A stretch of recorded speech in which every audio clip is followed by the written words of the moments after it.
C'est aussi une bonne année 2021 parce qu'au-delà de la collecte, le bilan immobilier a été très bon. On va y revenir sur l'investissement. On va revenir sur la gestion aussi locative de l'ensemble des immeubles. Et in fine, la conséquence, c'est qu'on aura de très bonnes nouvelles financières à confirmer. Donc sur les paramètres immobiliers, on peut peut-être commencer par les acquisitions. On a un bilan d'acquisition d'1,4 milliard, ce qui est relativement important. Et on a aussi su vendre tout au long de l'année, puisqu'on a cédé à peu près pour 200 millions d'euros d'immeubles dans de bonnes conditions, puisqu'on a pu faire des plus-values par rapport aux valeurs d'expertise. On a plutôt bien vendu en 2021. Sur les acquisitions, on vous a mis quelques exemples pour illustrer le propos. En haut à gauche, vous avez les bureaux de Nestlé. Donc pour les Parisiens, on est juste à côté de l'Aqua Boulevard. Ce qui est intéressant dans cet actif qui est vraiment très important, un prix qui a avoisiné autour de 600 millions d'euros, c'est que nos SCPI ont pu prendre un tiers de l'immeuble. C'est un immeuble de dernière génération. Vous voyez les toitures végétalisées. Voilà, un très beau locataire, un bail long. Typiquement, ce type d'actif qui est au goût du jour, flexible et qui comporte tout ce que recherchent les grands locataires. Je parlais de Paris, il faut que j'équilibre avec un actif à Marseille. Le Castel Héritage, en haut à droite, c'est un immeuble emblématique de Marseille. On est sur le quai de la Joliette, juste après le Mucem et en bordure donc du quartier d'Euromède. On a un bail avec l'université d'Aix-Marseille. Donc là aussi, un bail long. Et alors on a fait pas mal d'investissements en bureaux, mais pas que. À titre d'exemple, on a une école à Pantin, donc on est au bord du canal, structure bois, beaucoup de labels, donc là on est très efficient en matière énergétique. Un actif de santé, je ne le développe pas trop puisque Jérôme Valade va y revenir tout à l'heure.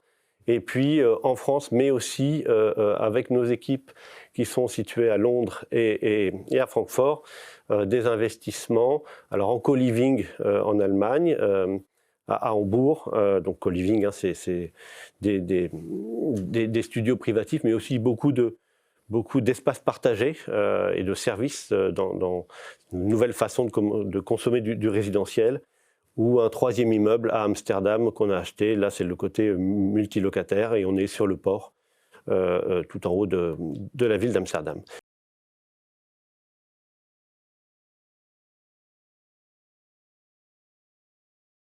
On est sur un marché locatif qui reprend. On a sur notre patrimoine reloué quasiment 300 000 m². Le surface totale qu'on opère, c'est autour de 4 millions de m². Donc on revient avec la reprise, on va dire, d'activité on approche des bilans qu'on avait pré-crise, des valeurs locatives qui résistent pour l'instant. On a bien sûr des mesures d'accompagnement dans les secteurs les moins tendus. Sur les secteurs tendus, on a toujours des loyers qui se tiennent parfaitement.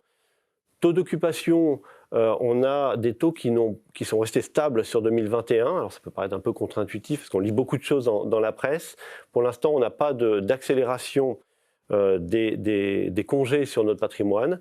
On est plutôt satisfait du bilan 2021. Pour autant, voilà, les locataires réfléchissent. Et donc, il ne faut pas s'endormir sur le bilan 2021, plutôt préparer l'avenir, mais on va y revenir juste après. Sur les taux d'occupation physique, sans surprise, ils sont stables également. Le bilan très satisfaisant des SCPI doit aussi, et je voulais juste le mentionner parce qu'on oublie trop souvent de le dire, une explication par rapport à la politique gouvernementale qui a aidé les entreprises, nos locataires, financièrement et qui leur a permis de payer les loyers. Il faudra bien sûr rembourser ensuite pour nos locataires la PGE et on sera en avril ou au printemps prochain pour normalement le début de ces remboursements qu'on suivra avec attention. Les taux d'encaissement, un paramètre qu'on a suivi de façon très détaillée sur 2020-2021, on est revenu aux standards d'encaissement qu'on connaît. Alors c'est vrai qu'on a des patrimoines qui sont à 75% sur nos fonds avec des entreprises de taille moyenne ou grande, ce qui aide beaucoup. Les contributeurs bureaux ont payé massivement leur loyer. Le point que je voulais souligner, c'est qu'on n'a pas d'arriéré de négociation Covid avec nos locataires au moment où je parle. Et ça a été beaucoup de travail pour les équipes tout au long de ces 2 années écoulées.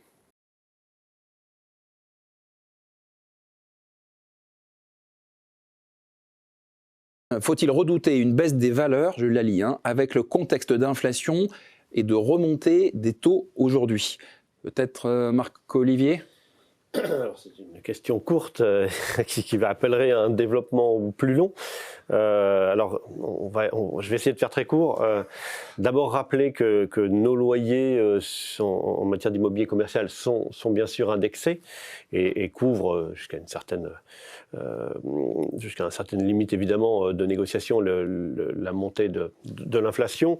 Derrière l'inflation, pour l'aspect locatif, on est correctement équipé, je dirais. C'est même une classe d'actifs à privilégier dans ce contexte-là. Ce qui peut poser davantage question, c'est effectivement sur les valeurs. On sait que l'inflation anticipée, c'est un vecteur qui peut pousser à la hausse la courbe des taux, et que si les taux remontent de façon importante, alors les valeurs immobilières pourraient être impactées. Bon, là-dessus, juste pour insister sur le fait qu'il y ait des forces de rappel, sur l'inflation d'abord, on est quand même sur un consensus qui table sur un ralentissement économique global aux États-Unis, en Chine, et qui devrait avoir un aspect qui ramène l'inflation à des niveaux plus normalisés. On parle autour de 2% pour la zone Europe. Et avec des politiques monétaires qui sont certes financières mais aussi politiques. On a besoin d'avoir des taux bas pour gérer la dette, on a besoin d'avoir des taux bas pour financer la transition écologique. Voilà, donc on a quand même des forces de rappel, et on a un scénario, on va dire, principal qui pour l'instant ne menace pas les valeurs au moment où je parle. Voilà, donc il faudra bien sûr être attentif tout au long de 2022, et nous le serons avec vous, à ces paramètres-là. Mais pour l'instant, on sait que sur les taux, on peut, sur la classe d'actifs immobilières, avoir quasiment 3 ou 4 revalorisations de 25 points de base des taux à 10 ans, sans que ça impacte notablement les valeurs des bons actifs, parce qu'on a des primes de risque aujourd'hui qui sont très importantes sur la classe d'actifs immobilières.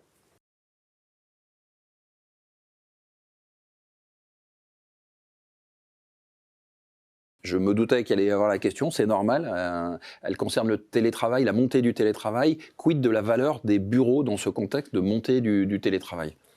Le télétravail, la réponse, et Thierry Molleton l'a bien abordé, il faut accompagner nos locataires et être dans l'anticipation avec eux, leur proposer des solutions. Je veux dire, l'erreur qu'on ferait en termes d'asset management, c'est de se cramponner à notre bail de longue durée et de n'avoir à discuter avec nos locataires que de la valeur locative.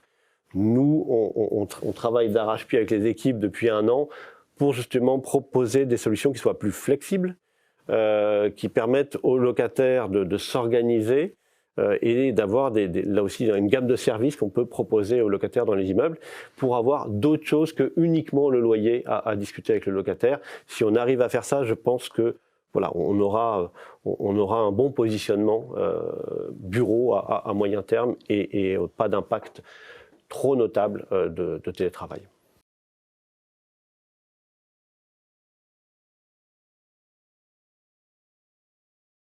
Ça fait maintenant 12 ans qu'on travaille sur le Grand Paris, qu'on construit le Grand Paris.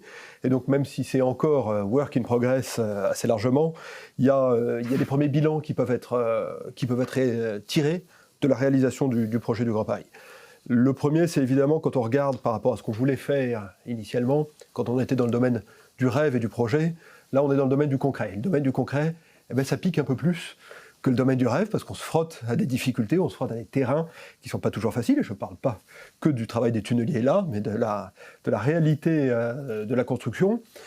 Il faut y voir aussi un élément positif, c'est que quand on nous dit maintenant qu'il y a des difficultés sur tel creusement de ligne, qu'il y a tel permis qui est attaqué, qu'il y a tels travaux de tunnelier, tel chantier autour d'un quartier de gare qui présente des difficultés, ça veut dire qu'on est rentré dans le dur. Ça veut dire qu'on a quitté maintenant le développement du Grand Paris en tant que projet, j'allais dire, en chambre et sur papier, et qu'on est rentré sur le terrain. Et donc les frictions qui résultent de cette matérialité du Grand Paris sont plutôt des éléments positifs. Et à chaque fois que je vois, moi, qu'il y a des difficultés sur tel ou tel point, je me dis, c'est qu'on est arrivé dans cette phase de maturité qui fait que ça se construit.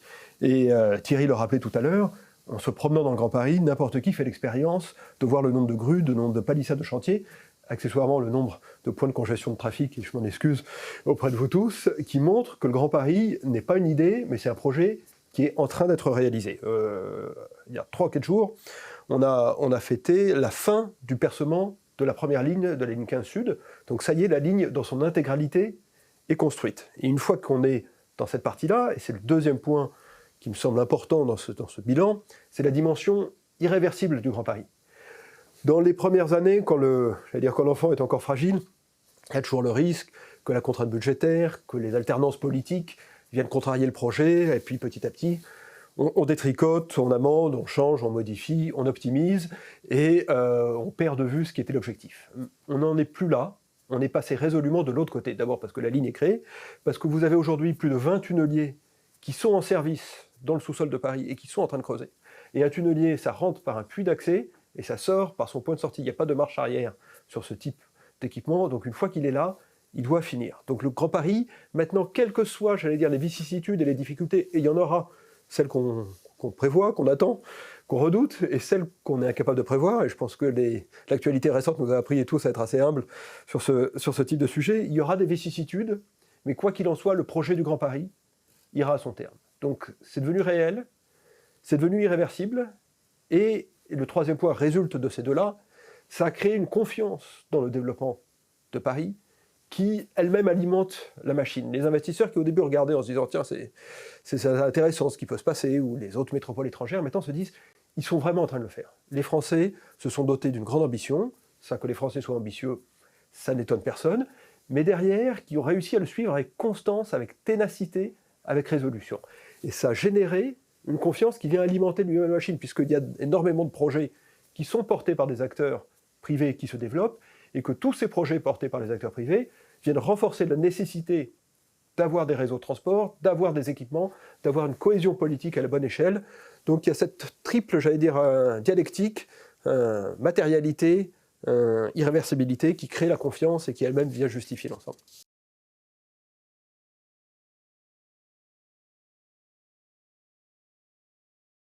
C'est mon rôle d'être le poil à gratter un peu ce matin, hein, mais est-ce que c'est parce que vous la ressentez ou est-ce que concrètement vous l'observez déjà?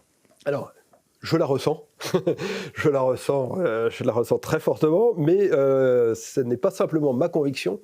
Elle s'observe déjà, elle s'observe à travers la confiance qui vient alimenter vos fonds, elle s'observe à travers les mouvements des investisseurs internationaux. On a vu hier, lors du sommet de Choose France, que la France, au niveau national, avait de très bons résultats, mais au niveau de la comparaison des grandes métropoles, et nous on fait chaque année avec KPMG et OpinionWay un baromètre des investissements dans les grandes métropoles du monde.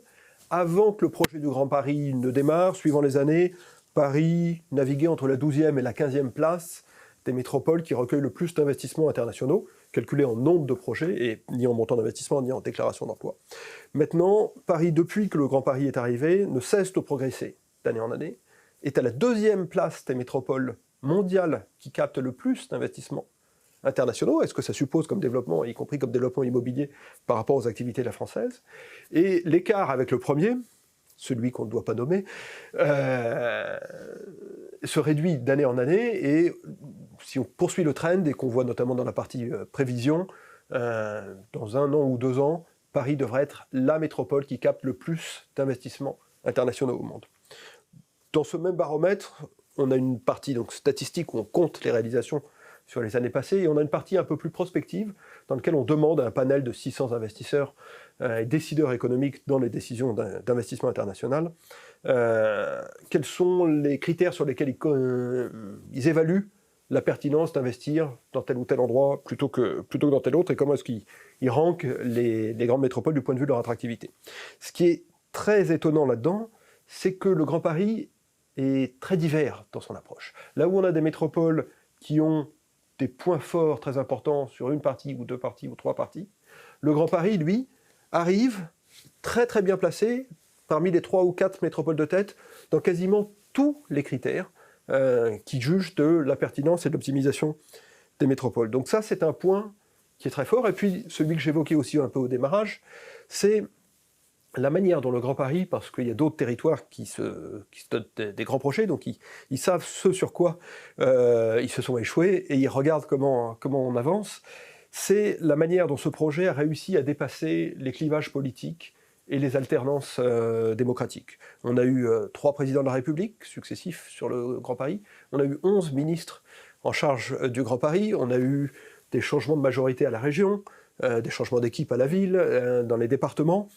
Et malgré cela, et on est dans un contexte politique de la présidentielle qui a tendance à tendre un peu les débats, le Grand Paris est un sujet sur lequel, même s'il y a des divergences sur la manière de l'atteindre, sur les objectifs et sur la nécessité du projet, il y a un consensus politique. Et ce consensus politique, c'est un élément très fort de la confiance à la fois qu'on ressent et qu'on inspire. Parce qu'évidemment, si on a confiance en nous-mêmes, si la France montre qu'elle est prête à investir 40 milliards d'euros pour se doter des réseaux de transport les plus performants du monde, c'est qu'on est prêt à investir sur nous. Et ceux qui ont confiance en eux, ils gagnent plus facilement la confiance des autres.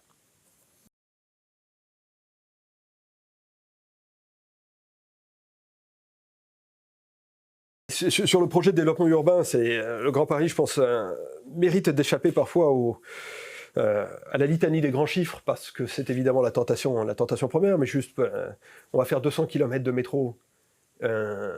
Si vous faites la somme de toutes les lignes de métro qui existent aujourd'hui à Paris, ça fait 200 km. Donc au cours des 10 prochaines années, on va faire plus que ce qu'on a fait au cours des 120 dernières années. Et si vous prenez les périmètres d'aménagement autour des gares du Grand Paris Express, vous avez l'équivalent d'à peu près 1,5 fois la superficie de Paris. Donc la question, c'est derrière comment est-ce qu'on mobilise toutes les volontés pour faire ça, et comment est-ce qu'on organise la métropole pour en faire un territoire de l'économie, de la connaissance et de la création. C'est le principe des territoires du Grand Paris avec des pôles de spécialisation très forts. Il y a Saclay, évidemment, qui est le plus connu pour la dimension scientifique et technologique, mais il y a Plaine Commune et Saint-Denis autour des territoires de la création, il y a le territoire de la ville durable autour de Noisy, il y a celui de la logistique et des échanges autour du Bourget, et je pense que c'est un des points sur lesquels les grandes métropoles du monde sont attentifs à ce qu'on veut faire, parce qu'il y a une originalité dans la démarche d'attractivité, de développement économique et d'aménagement autour de ces territoires. Je prends un exemple qui est très court, je vais essayer d'être succinct, mais je crois qu'il dit tout. Si vous prenez l'iPhone, qui est un produit qui industriellement a connu un certain succès au cours des 20 dernières années, vous avez 3 technologies majeures dans l'iPhone. Vous avez le gravitatiomètre, qui permet de voir dans quel sens vous organisez le téléphone, et donc qui vous permet de vous situer aussi, de voir l'orientation, qui a été développé et inventé sur le plateau de Saclay. Vous avez l'écran multitouch, qui permet de se servir de ses doigts comme d'un instrument de navigation dans le système, qui a été développé sur le plateau de Saclay. Et vous avez le système d'exploitation iOS, qui a été développé sur le plateau de Saclay par l'université de Paris-Saclay Paris 11. Là-dessus, ça n'enlève rien au génie de Steve Jobs, qui est de se dire, si je prends ces 3 technologies qui ont été développées peut-être à 1 km maximum les unes des autres et que je les mets ensemble, je vais révolutionner l'industrie et changer le monde. Pour le faire, il a pris un Français qui a fait le marketing de l'iPhone et qui venait d'HEC, sur le plateau de Saclay. Et donc on se dit, mais pourquoi est-ce que nous, on n'est pas arrivé à faire cette fertilisation croisée, à faire cette rencontre entre les acteurs qui transforme le Grand Paris en un des territoires les plus productifs, pas simplement parce qu'on aurait plus de lignes de métro, pas simplement parce qu'on aurait plus de mètres carrés de bureaux, et c'est ce que je disais, il faut se méfier de la facilité des grands chiffres, mais parce qu'on sera un territoire qui sera productif dans son essence même et dans la manière dont elle organise les rencontres entre les acteurs. Et ça, quand on regarde ce que fait le Grand Moscou, avec le territoire de Skolkovo, quand on regarde ce que fait Hong Kong avec le Greater Bay Area, quand on regarde ce que fait Istanbul avec son projet de développement, avec Tel Aviv, qui met 40 milliards pour aussi organiser cette fertilisation croisée entre les acteurs, quand on regarde ce que fait New York avec Hudson Bay et l'aménagement de Brooklyn Yard, Navy Yard, ce sont les mêmes logiques qui sont à l'œuvre dans toutes les grandes métropoles du monde. Et on est dans une compétition des grandes métropoles du monde, dans laquelle il y a une prime un peu au vainqueur, le winner takes it all, qui fait que le Grand Paris a tous les atouts pour être la métropole du monde qui sera la plus attractive, la plus efficace économiquement et la plus dynamique sur les prochaines années.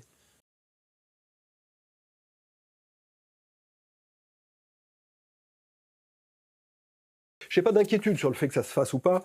Je peux avoir des inquiétudes sur le fait qu'on va donner la bonne dimension et la bonne échelle au projet et en tirer toute la substance possible. Sur le point spécifique de la fuite des urbains, je ne crois pas que ce soit un sujet d'abord parce qu'ils fuient le centre de Paris, mais assez largement pour aller dans le Grand Paris. Donc, j'allais dire, par rapport à mon aire de jeu, c'est un mouvement à somme nulle. Et lorsque même ils vont dans d'autres grandes métropoles françaises, ce dont je me réjouis, ça ne fait quelque part que renforcer la position de Paris comme tête de réseau des métropoles françaises. Et je me souviens d'avoir eu un échange au tout début du projet du Grand Paris avec le maire de Lyon, de l'époque, qui disait « mais le Grand Paris, c'est la meilleure chose qui soit arrivée à Lyon, parce que moi, mon argument premier pour mon développement économique, c'est d'être à 2 heures de Paris. » Donc on est dans une solidarité avec les grandes métropoles françaises, dans lesquelles eux jouent sur leur facteur de proximité à Paris. Et si Paris peut jouer non seulement sur la force de son tissu économique, j'allais dire un intra-Grand Paris, mais aussi sur son excellente connexion, parce on a ça aussi en France, d'être très bien relié Paris avec les autres grandes métropoles françaises et avec l'ensemble du territoire, ça n'en sera que plus fort. Et quand on voit aujourd'hui les atouts qu'on peut retirer sur le Grand Paris, le fait d'être à côté d'espaces naturels de grande qualité, le fait d'avoir à proximité directe de la métropole capitale des lieux touristiques, des lieux ruraux, des lieux culturels, viticoles, et vous alliez en parler tout à l'heure, qui sont aussi puissants, sont aussi des arguments. Donc, plus la France se développe de manière équilibrée et robuste, plus la tête de réseau de la France, qui est le Grand Paris, en bénéficiera. Ensuite, quand on regarde toujours dans le baromètre qu'on fait, les attentes des investisseurs internationaux, on voit que dans leur perspective à plusieurs années, c'est Paris qui s'impose. Là où d'autres métropoles comme Londres ont des climats d'incertitude qui pour eux sont assez pénalisants par rapport aux attentes des investisseurs, Paris, on sent qu'il y a une confiance qui est faite par le cap qui est donné et la voie, sans mauvais jeu de mots sur le métro, qui est tracé. Et puis, Paris, je l'évoquais tout à l'heure aussi un peu en introduction, quand je dis Paris, c'est le Grand Paris, hein, vous m'avez compris, je suis tellement intégré que Paris, intra-périph, n'existe plus pour moi. C'est une métropole qui est parfaitement équilibrée. Et c'est justement sur cet équilibre qu'elle est plus résiliente à des facteurs de crise conjoncturels qui peuvent arriver. On a eu, et je terminerai peut-être par cette histoire, cet exemple, on a fait une étude sur l'artisanat comme un facteur d'attractivité pour les grandes métropoles, voir comment est-ce que l'intelligence de la main et les savoir-faire artisanaux, alors pas l'artisanat de patrimoine, mais celui de sous-traitance industrielle, étaient des éléments d'attractivité. On a trouvé une entreprise, je ne vais pas la citer ici, qui travaille sur le plateau de Saclay, sur l'ordinateur quantique. Ils ont 200 chercheurs, Bac plus 20 de moyenne de niveau d'études, venant de tous les pays possibles, et ils travaillent sur l'ordinateur quantique. Sauf qu'au moment de réaliser leurs produits, l'ordinateur quantique, à un moment donné, c'est une boîte. C'est pas que des lignes de code et de programmation. Et donc, ils ont dû trouver des fabricants qui faisaient des ordinateurs avec des alliages de métaux qui résistaient à des variants de température très importants, parce qu'évidemment, ça mouline très fort, qui résistaient à des micro-vibrations qui pouvaient perturber les systèmes. Et là, ils ont trouvé des artisans, soudeurs, fondeurs, à Saint-Denis, meilleurs compagnons de France, qui ont été capables de fabriquer la boîte. Et là, on a quelque chose qui est à nulle autre métropole comparable, parce qu'on a à la fois des artisans de très très très très grande valeur et des éléments de recherche et de développement très forts. Et donc on arrive à avoir cette conjonction globale qui fait que dans un monde de plus en plus incertain, où il peut y avoir des crises conjoncturelles, des crises sectorielles, des crises sanitaires, eh bien on voit que le Grand Paris est plutôt celle parmi les métropoles du monde qui est la plus robuste, parce que c'est celle qui est la mieux équilibrée.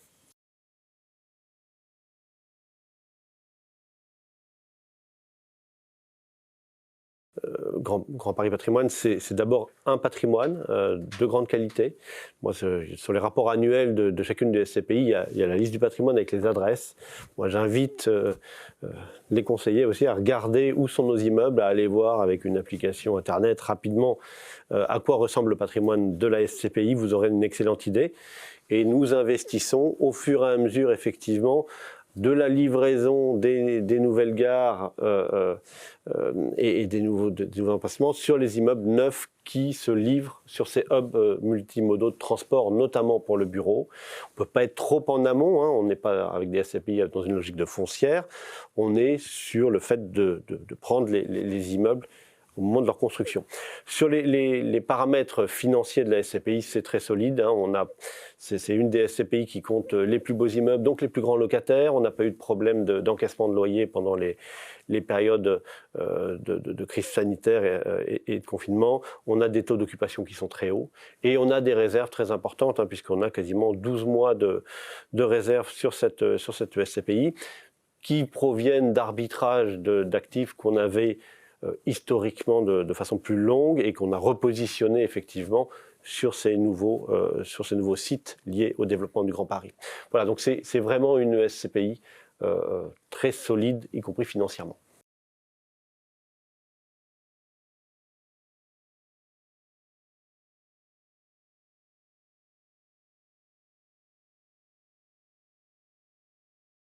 Alors effectivement, sur cette logique ESG, nous on est persuadés, et notamment pour le bureau, que ça sera un marqueur qui prendra une importance croissante dans les trimestres, dans les années à venir. Et que si on veut être bon élève, entre guillemets, sur le sujet, ce qui paye, c'est un travail régulier sur ces aspects-là. Alors, effectivement, on a labellisé Grand Paris Patrimoine fin 2019. Ce qui est intéressant, c'est que nous avons 1 an de recul, 1 an de travail, et c'est beaucoup de travail pour les équipes, d'amélioration de ces paramètres. Alors j'ai sélectionné, et nous projetons l'aspect énergétique, ça vous donne une idée de ce qu'on peut faire en 1 an. Il y a aussi un rapport de gestion ESG que vous retrouverez sur nos sites qui vous donne l'ensemble des actions qu'ont entrepris les équipes sur l'ensemble des 3 lettres ESG. Pour vous donner juste quelques chiffres, quand on fait très attention en matière de gestion et qu'on fait de gros efforts, on a été capable de réduire en 1 an de 9% les consommations énergétiques moyennes de notre patrimoine. Le CO2 est également pris en compte. On les a réduits à peu près de 17%, principalement en signant des contrats d'énergie renouvelable, principalement de l'énergie hydroélectrique, sur les contrats des immeubles qui constituent ce patrimoine. Sur Grand Paris Patrimoine, l'objet, hein, le but qu'on poursuit, c'est d'être avec des consommations qui épousent les objectifs des accords de Paris de limitation de réchauffement climatique. Et c'est le petit schéma qui est en dessous. On a une consommation objectif en ligne verte qui baisse tendanciellement année après année. Là, on est en début de ce plan-là. Et en noir ou en bleu foncé, vous avez la consommation actuelle du patrimoine. Pour l'instant, on est en dessous des objectifs, on est en avance. L'objet, c'est année après année, parce qu'on fait un travail régulier, de rester en dessous de cette ligne verte. Voilà, c'est tout les travaux des équipes et ils sont relativement importants sur ce sujet.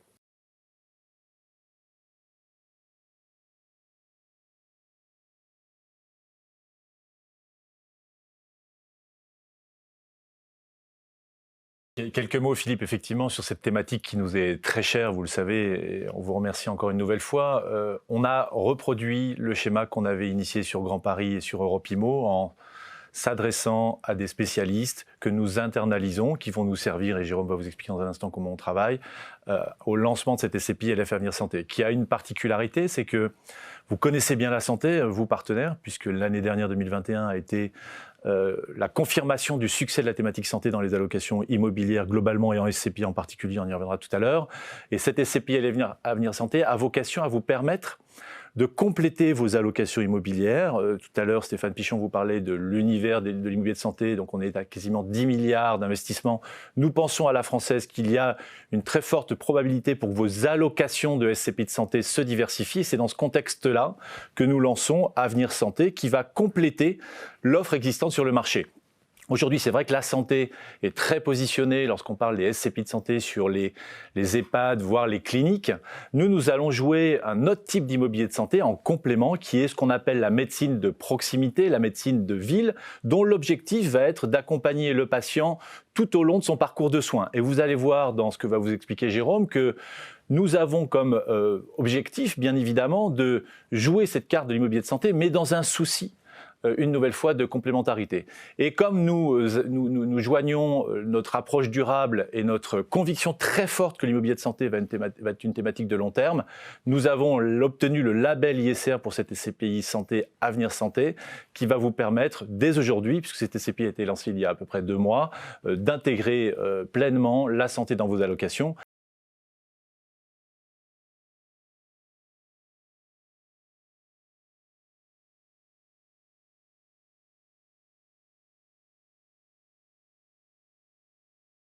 Oui, alors la première acquisition qui a été réalisée par LF Avenir Santé, c'est un ensemble immobilier qui est dédié à un pôle de santé pluridisciplinaire de cœur de ville, donc pile dans la stratégie qui vient d'être annoncée.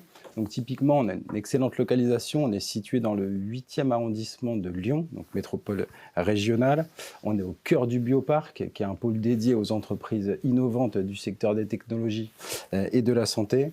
On est sur un bâtiment neuf qui a été livré en 2019, qui a été conçu pour être lumineux et fonctionnel, et qui totalise près de 6000 m², qui accueille de nombreuses activités. C'est le côté pluridisciplinaire qui est très intéressant dans cet investissement. Donc on a plus d'une centaine de cabinets médicaux et paramédicaux qui accueillent différentes spécialités, du médecin généraliste, des oncologues, des endocrinologues, mais aussi du paramédical avec des kinésithérapeutes, des infirmières et des sages-femmes. Une autre activité importante de cet ensemble immobilier, c'est un centre complet de balnéothérapie. Il accueille également un laboratoire d'analyse médicale pour les besoins du quotidien. On y trouve également une crèche de l'enseigne People & Baby, un restaurant avec un concept nutritionniste. Et on a également les Hospices Civils de Lyon qui opèrent au cœur même de cet ensemble immobilier un centre de diabète de type 1. Et on trouve enfin des terrasses qui sont pour la détente du personnel, mais aussi des patients, autour du dernier étage qui est dédié à la recherche et à des salles de formation. D'un point de vue situation locative, c'est un ensemble immobilier qui est évidemment 100% loué. Il est 100% loué à un unique locataire qui est très bien implanté dans son marché local et aussi auprès des différentes instances du secteur et du système de la santé, que sont évidemment la ville, l'hôpital public, mais aussi l'agence régionale de santé. C'est un locataire qui s'est engagé pour une durée de 12 ans ferme et finalement, dans le business model, est de mettre à disposition des acteurs de la santé et des soins au sens large les différents espaces de ce bâtiment. Donc, en conclusion, c'est un actif qui répond, je pense, pas mal à la stratégie d'investissement qui a été énoncée, puisqu'on a une localisation centrale dans une métropole régionale. On a une situation locative excellente avec un bail de 12 ans ferme. On a un ensemble immobilier neuf qui a bénéficié d'un scoring ESG plus que très satisfaisant. Et finalement, surtout, c'est un ensemble immobilier qui répond aux différents besoins de la population. Donc le besoin aux soins du quotidien avec l'ensemble des cabinets de consultation, le besoin de bien-être avec un centre de balnéothérapie tout neuf, et les besoins générationnels avec la présence au rez-de-chaussée d'une crèche.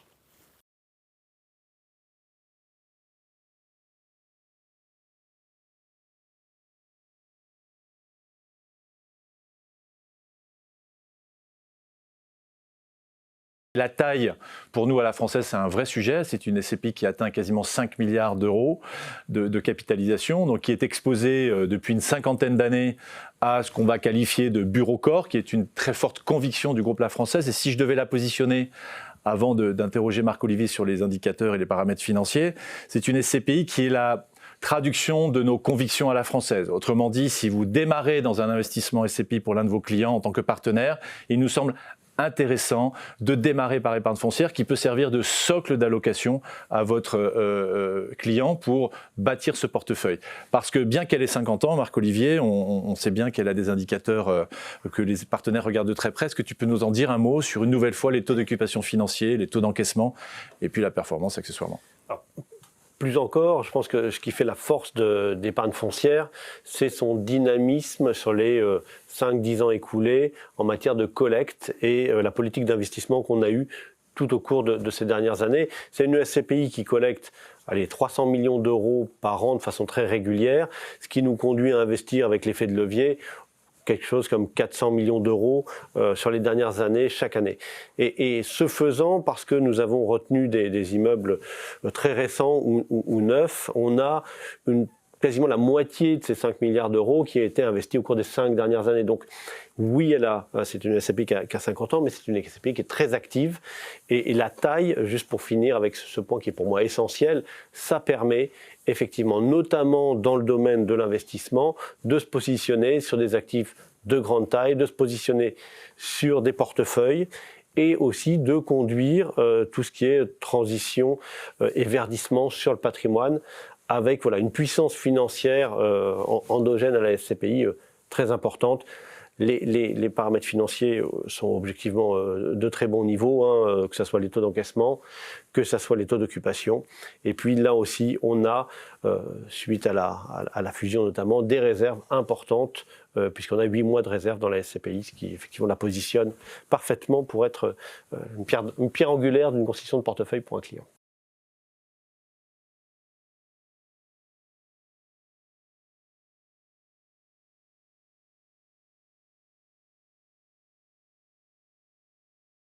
Est-ce que ça suppose un risque sur les SCPI historiques ? La polarisation, on pense qu'effectivement elle est à l'œuvre, donc je ne change rien au concept qu'on avait présenté et développé lors de notre dernière réunion. Est-ce que c'est un risque ? C'est un risque si on n'a pas de gestion active de portefeuille, si on pense que on se cramponne au loyer, on se cramponne à l'actif tant qu'il est loué.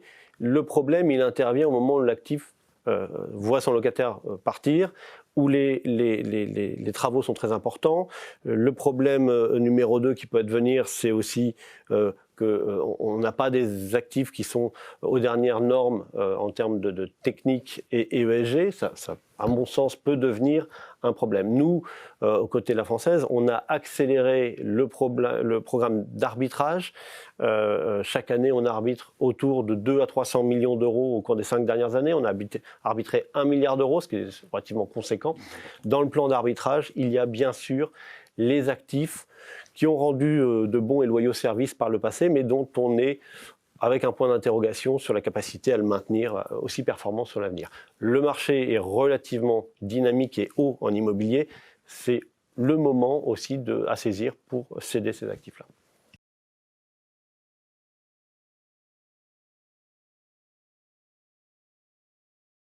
La déclinaison européenne, en quelque sorte, d'épargne foncière, c'est Europe Immo. Donc, une nouvelle fois, l'idée, ça a été de s'ouvrir à l'Europe, à l'Allemagne, mais pas que. Mais c'est vrai qu'on est très exposé en Allemagne. On a une nouvelle fois développé d'abord une équipe en local, qui est toujours et plus que jamais présente, qui nous permet de sourcer des actifs de très forte qualité. Et Europe Immo, et vous avez été au rendez-vous de la collecte, puisque le fonds atteint plus d'1 milliard d'euros au moment où on se parle, donc ce qui est très significatif. Et l'idée, c'est une nouvelle fois de servir des rendements qui sont complémentaires en termes de performance à ce qu'on peut toucher en France, et tout ça dans un environnement fiscal pour l'épargnant français, bien évidemment, qui n'est que là sur le gâteau, mais qui a contribué très largement aussi au succès, un environnement fiscal très attractif qui continue à l'être. On a investi, Marc-Olivier, l'année dernière beaucoup en Allemagne, on continue à le faire. Est-ce que tu peux nous parler également des indicateurs, comment se porte le marché allemand, et est-ce que les taux d'encaissement sont les mêmes qu'en France, par exemple ? Alors, en quelques mots, effectivement, on est sur une logique de centralité, comme on l'est sur épargne foncière. On n'a pas eu d'évolution très différente en matière d'encaissement de loyer. Ils ont été plutôt même presque plus spontanément payés en Allemagne qu'en France. Il n'y a pas les mêmes politiques gouvernementales, mais on est finalement, on a rejoint le même point à la fin d'année. Peut-être sur les investissements, le fait de bénéficier sur place d'une équipe dédiée, c'est-à-dire qui va nous proposer au comité d'investissement les actifs dans les grandes villes qu'on va acheter avec la SCPI et ensuite qui va assurer de l'asset management de ces actifs pour les 10 ans, 20 ans à venir, c'est un point d'importance. On n'est pas en partenariat avec des sociétés locales, on a la chance d'avoir nos propres équipes. Et puis effectivement, pour les investisseurs qui ont la chance d'avoir beaucoup d'impôts à payer, c'est des paramètres à regarder de près au niveau fiscal avec chacun des clients, parce qu'on est sur une imposition locale dans le pays d'origine en immobilier, avec nettement moins d'imposition en France ensuite.